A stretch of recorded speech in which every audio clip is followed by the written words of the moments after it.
is Hido, and welcome to the Pantheon, where today we've got an infestation. You know, there's it's not that great. There's insects everywhere, and one of them is Zabaz, the Glimmerwasp, who weighs in at 1 mana for a 0/0. Okay, he has modular 1, and if a modular... So, actually, let me explain what modular is. So, modular, basically, the creature enters with a 1/1 counter, and when it dies, you can move it over to another artifact creature, so you can pile all the counters on something else. If a modular triggered ability would put one or more 1/1 counters on a creature you control, that many +1 1/1 counters are put on it instead. And then we've got 2 activated abilities, which is where it gets its colour and identity from, because this is a Boros commander. Red, destroy target artifact you control, which on the face of it doesn't seem very good, but there are quite a few cool artifacts that you can destroy for a bit of value. And a white, Zabaz the Glimmerwasp gains flying until end of turn. Really quite cool, you know. An insect, so in draft, you know, with Grist in the format, I imagine someone will draft Zabaz and Grist, mill over Zabaz and get an extra insect trigger because this is an insect. But other than that, it's a pretty cool commander. Like, modular is always a mechanic that I've thought was pretty good. And, you know, now we have a commander that really takes sole advantage of it. So if you want to, you know, watch some more videos of mine, please do subscribe. I would not say no to that. I'd really quite like it, to be honest with you. Maybe even give me a like. That'd be nice, wouldn't it? And so, anyway, without further ado, let's get into the top 5. And in number 5, we have Modular Creatures. Arcbound Ravager. 2 mana for a 0/0. Sacrifice an artifact, put a 1/1 counter on Arcbound Ravager.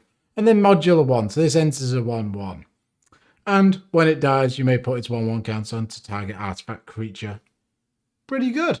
I didn't realize it was any target artifact creatures. You could put it onto your opponent's Solemn Simulacrum if you are sadistic.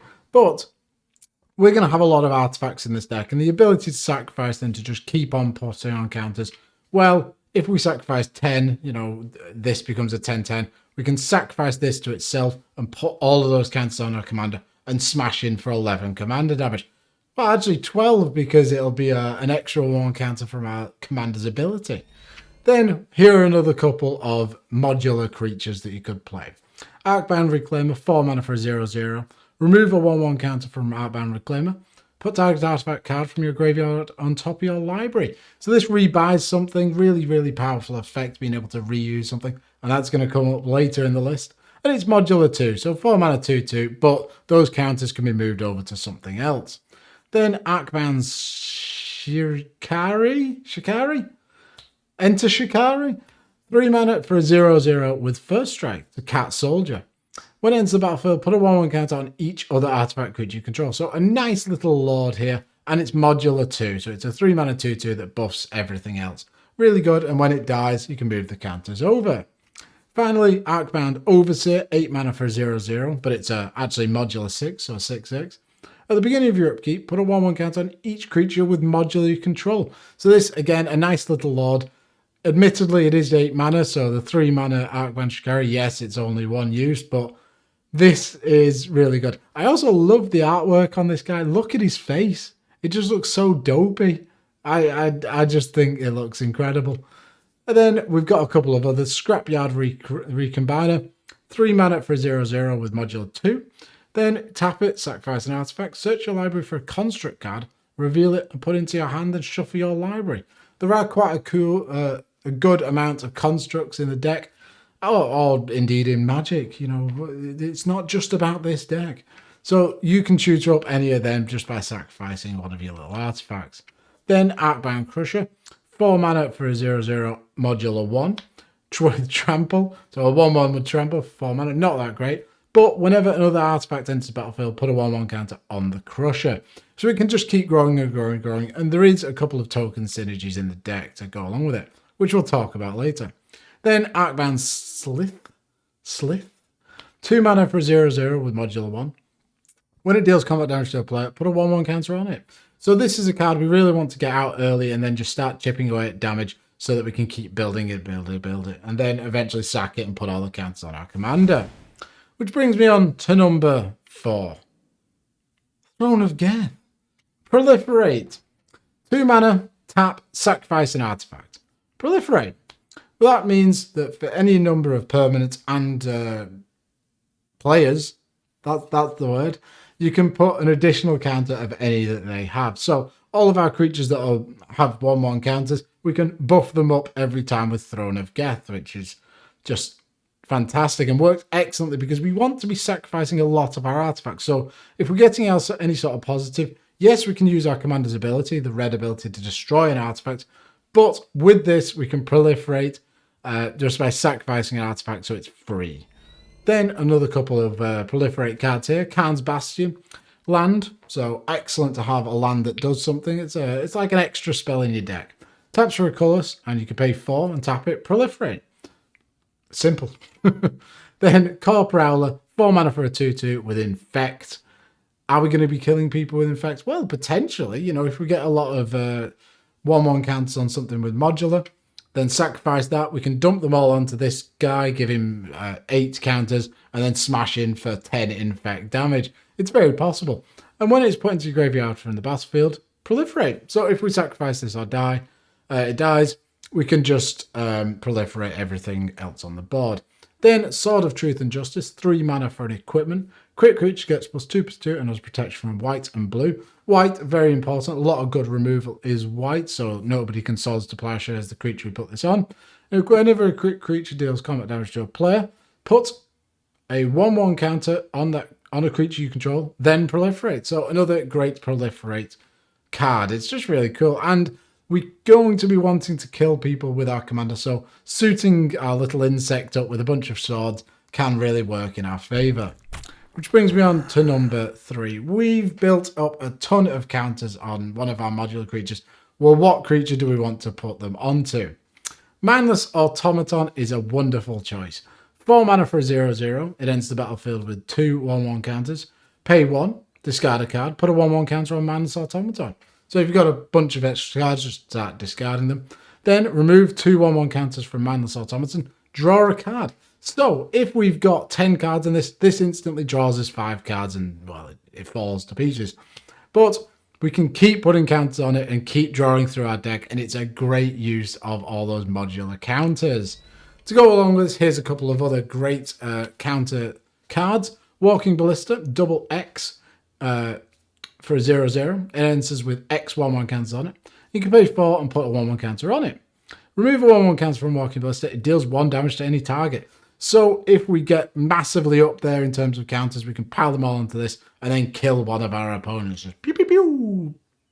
Pew. And then in response, we pew. And you get what I mean.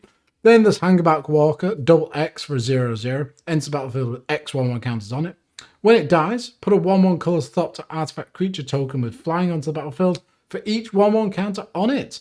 And it also has the ability of pay 1 and tap it, put another 1/1 counter on it. This is a great one. It gives us a ton of artifacts that we can then sacrifice for other sort of things if it dies. And if we get loads of counters on it, this can easily be a colossal threat. And all of the Thopters are flying, so a nice bit of evasion as well. Then we have Crystalline Crawler. 4 mana for a 1/1 with Converge, which means it enters the battlefield with 1/1 counter on it for each colour of mana that's spent to cast it. So generally in this deck, it will only, sadly, be 2 mana, so it'll enter with 2 counters.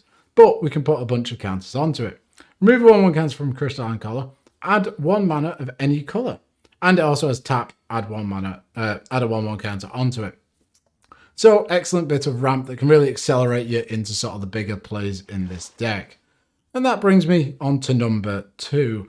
We're going to be sacrificing and killing a lot of our artifacts, so we want ways to bring them back. Doretti Scrap Savant is a 4 mana, 3 loyalty planeswalker. It has +1, discard up to 2 cards and draw that many cards. Nice bit of sifting, filter through your deck, get to the cards that you want to get to. The -2, sacrifice an artifact. If you do, return target artifact card from your graveyard to the battlefield. So if one of our big modular dudes has died, we can bring it back and then sacrifice something else to move all those counters on something that can attack straight away. And then finally, -10, you get an emblem with Whenever an artifact is put into a graveyard from the battlefield, return it to that card to the battlefield at the beginning of next end step. This ultimate is phenomenal, and because we have a lot of Proliferate in the deck, we can potentially ultimate Duretti pretty quickly, you know.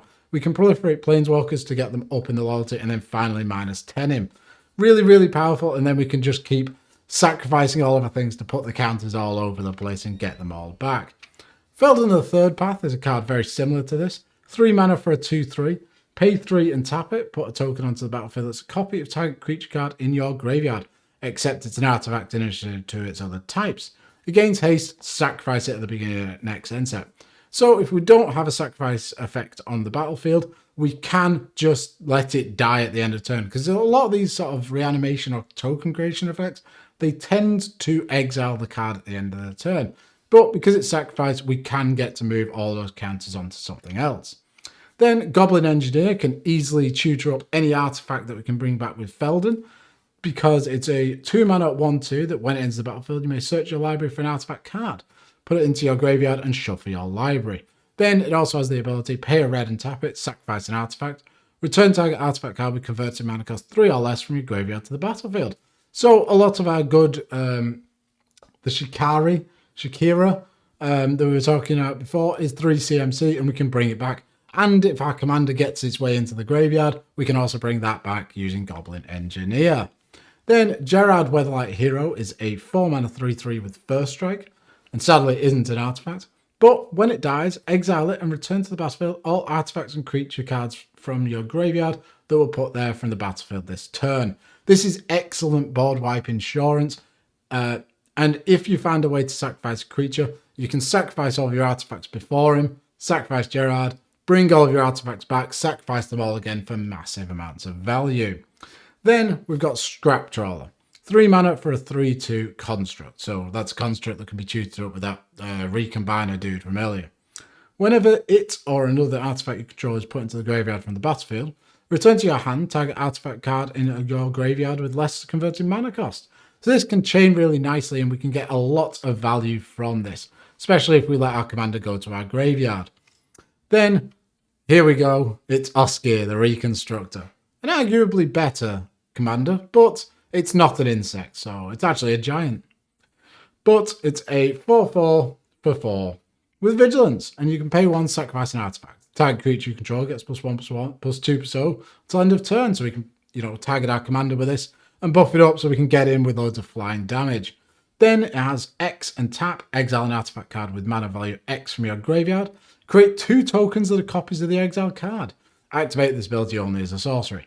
So anything that's in the graveyard, we can reanimate and make 2 copies of it. So tokens do come in with 1/1 counters, and when we sacrifice them, we can move them all across using Modular. Then we've got Hoffrey, Ghost Forge. 5 mana for a 4/5 Dwarf Cleric. Spirits you control get +1/+1 and have Trample and Haste. We're not exactly playing a Spirit Tribal deck, but he does make spirits himself. Whenever another non-token creature you control dies, exile it.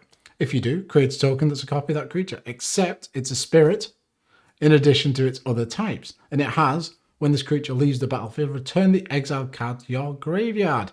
So we get an extra use out of all of our dudes. It's essentially giving Undying or Persist to our creatures, except the tokens, and we can do the same sort of thing, sacrifice them again, and then we can reanimate them from the graveyard after they've gone back there. Which brings me on to number 1. And at number 1, we have Prototype Portal. So this is another great way that we can rebuy all of our artifacts. We can imprint whatever we want onto it and just keep creating tokens of it. So it's a 4 mana artifact with imprint. When it enters the battlefield, you may exile an artifact card from your hand. We should have quite a few of them in our hand. Pay X and tap it, create a token that's a copy of the exiled card. X is the converted mana cost of that card. So we just keep getting tokens and tokens and tokens, sacrificing them, loads of value. But the best card that you can put under this is Ugin's Nexus. 5 mana for a legendary artifact. If a player would begin an extra turn, that player skips that turn instead. Nice bit of hate. Blue players love to have extra turns. If Ugin's Nexus would be put into your graveyard from the battlefield, instead exile it and take an extra turn after this. So if we destroy this, we exile it and we get an extra turn so we can swing in with all our dudes. But if it's under Prototype Portal and we keep making tokens of it, We sacrifice the token, we get the extra turn, and then we can make another token, sacrifice that. Infinite turns, infinite combat. We can keep swinging with our 1/1 little insect, just whoosh, whoosh, getting in there over and over again. But there's a couple of other great cards that you want to destroy in this deck. Mycosynth Wellspring is a 2-mana artifact. When it enters the battlefield or is put into a graveyard from the battlefield, you may search your library for a basic land card, reveal it, and put it into your hand, then shuffle your library. Gives you excellent value, gets you the land drops that you need, and you can destroy it from some wonderful bit of value. Ica Wellspring, 2 mana for an artifact. When it enters the battlefield or is put into a graveyard from the battlefield, draw a card. Even better, we're drawing cards. Drawing a card, it could be anything in the deck. It could even be a land. So you can just filter through your deck. You're getting lots of value, and you can reanimate this to draw more cards, sacrifice it again, draw more cards. Then Solemn Simulacrum, absolute classic. 4 mana 2/2. When it enters the battlefield, search your library for a basic land card. Put that card onto the battlefield tapped, then shuffle your library. When it dies, you may draw a card. So another great target to destroy and then bring back. Absolutely wonderful. Then Spine of Ishtar, 7 mana for an artifact. When it enters the battlefield, destroy target permanent. When Spine of Ishtar is put into a graveyard from the battlefield, return it to its owner's hand. So another great target to destroy, or if it's under Prototype Portal, you can keep paying 7 mana to flash out a massive spine and just destroy whatever you want, including lands. Then finally, Cathodian, 3 mana for a construct. When it dies, add triple colorless, and it's a 3/3. So with this, with our commander's ability, you just pay 1 red to destroy an artifact, and you get 3 mana. You know, it's a nice bit of weird ramp in the deck and works really quite cool. And those are my top 5 cards for this brand new commander. I think it's a really quite a cool Boros take on the sort of artifact synergy. Having modular commander is really nice and something we haven't seen before. Thank you very much for watching. If you enjoyed this, please do subscribe. Send it to a friend who might like to see how an insect could play Magic. Who really knows? And, leave a comment. I'll have a chat with you. Thank you very much for watching. Bye.